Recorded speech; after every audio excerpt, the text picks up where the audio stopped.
दोस्तों खमेनी साहब के पैरों के तले जमीन खिसकनी शुरू हो गई होगी क्योंकि बेंजामिन नेतन्याहू साहब ने साफ साफ कह दिया है ट्रंप पसंद करे ना करे खमेनी को ऊपर पहुंचाना है तो उस पर भी काम किया जाएगा। अब इसके साथ दोस्तों देखने वाली बात यह है कि मानो जैसे ट्रंप भी ऑन बोर्ड हो रहे हैं। उन्होंने एक तरफ से इमानुएल मैक्रों का आज खूब मजाक उड़ाया और उसके साथ साथ ये भी कह दिया कि कुछ बड़ा होने वाला है।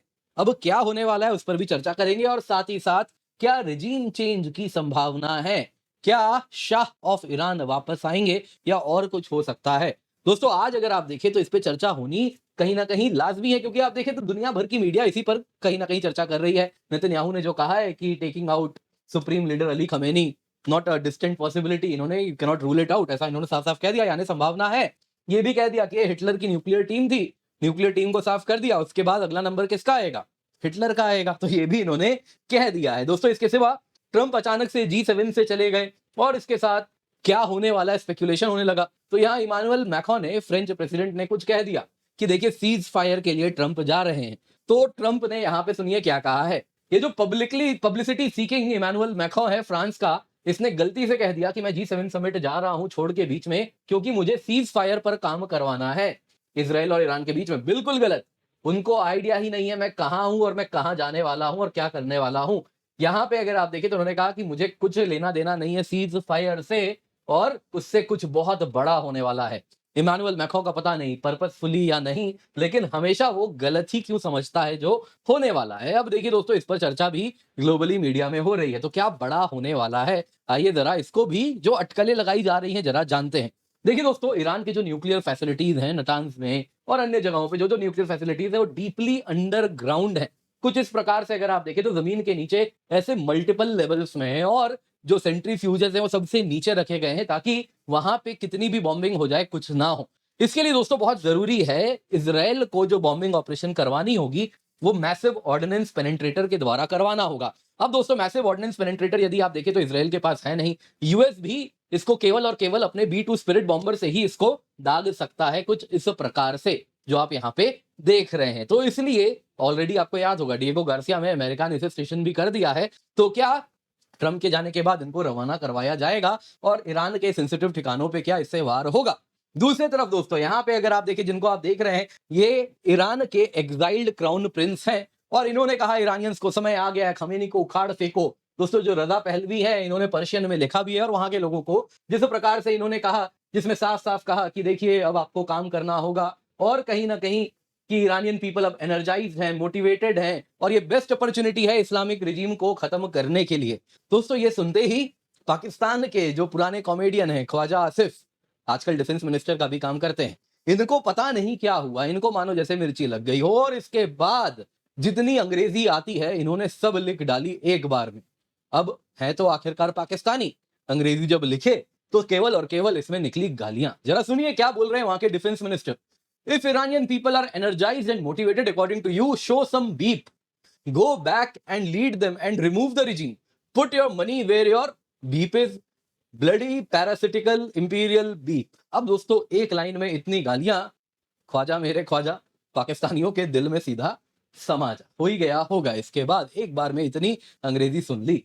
दोस्तों यहाँ पे अगर आप देखें तो ईरान में खैर रिजीम चेंज की क्या संभावना बन रही है जरा इसको देखें। तो यहाँ आप जैसा देख सकते हैं दोस्तों जितनी भी लीडरशिप है ईरानियन मिलिट्री की एक एक करके सब साफ होते जा रहे हैं और क्या नए कमांडर अपॉइंट किए गए हैं वो भी कितने दिन बचेंगे किसी को नहीं मालूम है। कंप्लीट वैक्यूम हो गया है वहां पे। तो इसमें सवाल पूछा जा रहा है जब इस प्रकार से इंस्टेबिलिटी हो रही है तो क्या एक रिजीम चेंज होगा, क्या शाह ऑफ ईरान वापस आएंगे। मत भूलिए वो नेतन्याहू से मिले थे कुछ महीने पहले भी। तो क्या शाह के दौरान जैसा ईरान था, जी हाँ आप ये 1970s के ईरान के यूनिवर्सिटी स्टूडेंट्स की ही तस्वीरें देख रहे हैं, तो क्या वापस ईरान एक वैसा देश बन जाएगा, प्रोग्रेसिव लिबरल वैल्यूज वाला देश और जो कि अमेरिका का खास होगा। और इस रीजन में पाकिस्तान के होते हुए दूसरा कोई अमेरिका का खास बनना चाहे तो पाकिस्तान को दर्द तो होगा ही। इसीलिए शाह ऑफ ईरान के लिए आपने वो गालियां भी सुनी ली। तो क्या एग्जैक्टली हो रहा है आइए जरा इसी पर चर्चा करते हैं, पर इससे पहले आगे बढ़े आपसे निवेदन है वीडियो लाइक करें, चैनल सब्सक्राइब करें, बेल आइकन अवश्य दबा दें।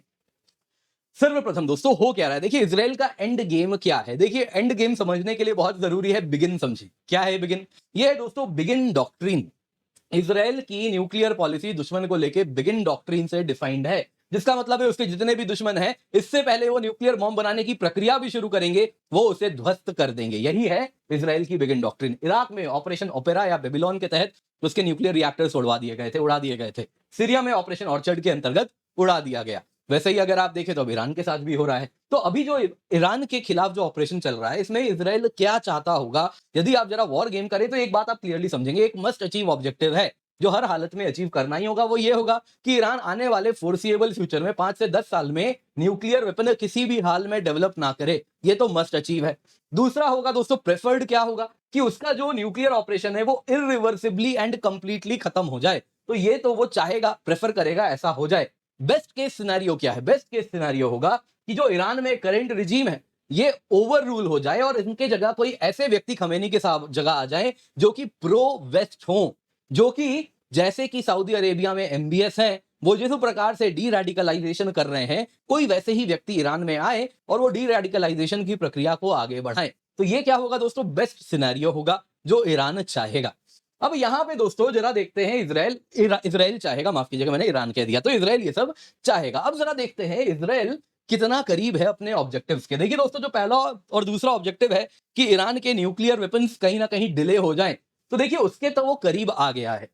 नटान्स, अराक, यहाँ पे जो जो फैसिलिटीज पे स्ट्राइक हुआ है, की साइंटिस्ट मारे गए हैं, उससे अगर आप देखें तो ईरान की जो न्यूक्लियर प्रोग्राम है, एनालिस्ट का कहना है कम से कम आप कुछ 2 से 5 साल समझ लीजिए पीछे जा चुके हैं। और जिस प्रकार से इनके मिसाइल प्रोग्राम को इन्होंने खत्म कर दिया है और जिस प्रकार से एयर डिफेंसेस को उड़ा के रख दिया है, अगर ये वापस तैयारी भी करेंगे फिर से न्यूक्लियर फैसिलिटी बनाने की, तो अगली बार भी उतने ही वल्नरेबल होने वाले हैं, तो फिर उड़ा के इनको पीछे धकेल दिया जाएगा। तो ये कहीं ना कहीं बता रहा है कि कुछ चीजें तो उन्होंने अचीव कर ली कि जो ईरान का न्यूक्लियर प्रोग्राम है वो कुछ पीछे चला गया, लेकिन क्या आने वाले फोर्सिएबल फ्यूचर के लिए हमेशा के लिए पीछे चला जाएगा? तो उसके लिए B2 बॉम्बर की आवश्यकता है और हो सकता है शायद ट्रंप उसी के लिए भागे भागे गए हैं। यूएस हेल्प यहां पे चाहिए क्योंकि जो न्यूक्लियर फैसिलिटीज है, जैसा मैंने आपको बताया, जमीन के कई फ्लोर नीचे हैं। तो इसीलिए डीगो गार्सिया से B2 बॉम्बर्स चलाए जाएं, चले वो, और GBU-57 मैसिव ऑर्डिनेंस पेनिट्रेटर लेकर के जाएं और नतान्ज से लेके बाकी जितने भी न्यूक्लियर फैसिलिटी हैं जो डीपली अंडरग्राउंड है, उनका खात्मा किया जाए। देखिए दोस्तों, ईरान ने जो किया है उसके बाद इजराइल ने complete air superiority Iranian air space के ऊपर अचीव की है। और ये कहीं ना कहीं प्रिल्यूड है, ये अमेरिका को एक आश्वासन है कि देखिए कुछ नहीं होगा, आप भेजिए, भले ये 2 बिलियन का एक बॉम्बर है, हालांकि स्टेल्थ बॉम्बर है, लेकिन कहीं ना कहीं आप देखिए खतरा तो है ही, 2 बिलियन का बॉम्बर है। तो इसके लिए ऑलरेडी इजराइल ने पूरा का पूरा ईरानियन एयर स्पेस साफ कर दिया है और इसके लिए जगह बना दी है। तो अब इसको जाना है, जाके बॉम्बिंग करना है और हमेशा के लिए न्यूक्लियर प्रोग्राम पीछे हो जाएगा इसके साथ। लेकिन दोस्तों यहां पे रिजीम चेंज की क्या बात है जो कि इजराइल प्रेफर करेगा? तो यहां पे दोस्तों इजराइल अगर आप देखें तो जिस प्रकार से रिलेंटलेस अटैक्स कर रहा है, और उसके बाद अगर आप देखें तो प्रयास पूरा क्लियर है, जो रिजीम है अनसेटल किया जाए, लीडरशिप में कंटिन्यूअस वैक्यूम रखा जाएगा, इस लेवल तक ले जाओ कि कोई नई लीडरशिप पोजीशन लेना ही ना चाहे। उनको ये लगने लगे कि अगर लीडरशिप पोजीशन ले लेंगे तो ऊपर का टिकट कट जाता है। तो जैसे ही ये डर हो जाएगा तो कहीं ना कहीं लीडरशिप में कोलैप्स होना शुरू होगा। तो इसीलिए दोस्तों वो ये करने का प्रयास कर रहे हैं, लेकिन इसके साथ साथ बहुत जरूरी है कि एक पॉपुलर अपराइजिंग हो, एक ऐसी अपराइजिंग हो कि लोग सड़क पे आए और वो बोले अब पीछे चलो, नई सरकार हमें चाहिए। लेकिन दोस्तों ये बिग गैम्बल है, क्योंकि एक तरफ अगर आप देखें तो ऐसा क्या चेन रिएक्शन होगा इसके हिंट्स नहीं मिल रहे। रादर अगर आप देखें तो जो ईरान में नेशनलिस्ट है वो बड़े नाराज हो रहे हैं, वो सड़क पे आ गए। ईरानियंस काफी ज्यादा नेशनलिस्टिक लोग भी हैं और वो कहीं ना कहीं सड़क पे आके प्रो रिजीम अगर आप देखें तो अपना स्ट्रेंथ भी वो प्रोजेक्ट कर रहे हैं। लेकिन अगेन आप जानते ही हैं दोस्तों, इस प्रकार के रिजीम में चीजें बड़ी फ्रेजाइल होती हैं। यहाँ पे दोस्तों जो हार्डलाइन इस्लामिक क्लेरिक्स हैं वो अगर आप देखें तो ऑलरेडी ईरान की इकोनॉमी, मिलिट्री फोर्स पे पूरा कंट्रोल भी रखते हैं। इस ऑपरेशन से ईरान की मिलिट्री एंड मोराल भले कमजोर हो गई है, लेकिन रिजीम अब तक डिस्टेबलाइज हो गया हो ऐसा नहीं लग रहा। IRGC ने क्विकली सक्सेसर्स भी अपॉइंट कर लिए और साथ ही साथ खमेनी का जो वॉर रिटोरिक है उसको ईरान के कहीं ना कहीं जो नेशनलिस्टिक सेंटिमेंट है उससे सपोर्ट भी मिलना शुरू हो चुका है। तो इसलिए दोस्तों डबल एज्ड स्वॉर्ड है, क्या होगा वो हमें देखना होगा। और वॉर टाइम में आप जानते हैं जो नेचुरल भी लोगों का सरकार के खिलाफ जो आवाज होती है वो दब जाती है। सरकार भी वॉर टाइम रिप्रेशन जिस प्रकार से करती है सारे प्रोटेस्ट को खत्म कर देती है। तो यहाँ पे दोस्तों वो भी हमें समझना होगा। यहाँ पे अगर आप देखें तो क्या खमेनी का खात्मा, जो कहीं ना कहीं आप देखें बेंजामिन नेतन्याहू साहब ने कहा है, क्या कहा है जरा सुनिए। ABC न्यूज को इंटरव्यू देते समय इंटरव्यूअर ने पूछा, प्रेसिडेंट ट्रंप ने तो रिजेक्ट कर दिया था कि आप खमेनी को मार देंगे, जो इजराइल का प्लान है, और उन्होंने कहा था कि इससे कन्फ्लिक्ट एस्केलेट हो जाएगा। तो इसी पर नेतन्याहू साहब ने बोला देखिए ऐसा नहीं है, कोई कन्फ्लिक्ट एस्केलेट नहीं होगा, रादर कन्फ्लिक्ट खत्म हो जाएगा। और फिर उनसे पूछा गया क्या इजराइल टारगेट करेगा खमेनी को? तो नेतन्याहू साहब ने कहा कि देखिए जो करना है वो हम करेंगे, आपके साथ में ज्यादा शेयर नहीं करूंगा, लेकिन इतना बताता हूं उसके जो साइंटिस्ट उसको तो हमने मार दिया ना, वो सब हिटलर के साइंटिस्ट थे। तो हिटलर के साइंटिस्ट मरे तो हिटलर भी, आप समझ सकते हैं ये क्या कहना चाह रहे हैं। तो दोस्तों इसके साथ अगर आप देखें तो ट्रंप भी भागे भागे जा रहे हैं, तो कुछ तो तैयारी यहां पर हो रही है। अब दोस्तों जरा समझते हैं, एक बार सोचते हैं यदि खमेनी ना रहे तो क्या होगा। देखिए दोस्तों एक बात आपको समझनी होगी, ईरान कोई सिंगल डिक्टेटर के द्वारा चलाने वाला रिजीम नहीं है, ये कोई किम जोंग उन नहीं है नॉर्थ कोरिया के, जो फर्स्ट भी है, सेकंड भी है, थर्ड भी है, लास्ट भी है, और उनके दूर दूर तक कोई सक्सेसर नहीं है। ऐसा वैसा भी वहां पे रिजीम नहीं है। अगर आप इसको समझना चाहें, ना ही ये इराक के सद्दाम हुसैन जैसे हैं, अगर आपको ईरान को समझना होगा तो आपको समझना होगा इसका मॉडल कैसा है गवर्नेंस का, तो ही आप समझ पाएंगे यदि आप टॉप लीडरशिप हटाते हैं तो उसके क्या प्रभाव हो सकते हैं। क्या तुरंत का तुरंत रिजीम चेंज हो जाएगा, जैसा हमने बशर अल असाद के केस में सीरिया में देखा? अगर सेंट्रलाइज्ड लीडरशिप होती है तो लीडर को खत्म करने पे लीडरशिप पूरी की पूरी क्रम्बल हो जाती है और सरकार घुटने टेकती है। क्या ईरान में वो पॉसिबल है? तो आपको जानना होगा दोस्तों, ईरान में जो रिजीम है ये चाइना का जैसा सिस्टमिक मॉडल है उसके करीब है।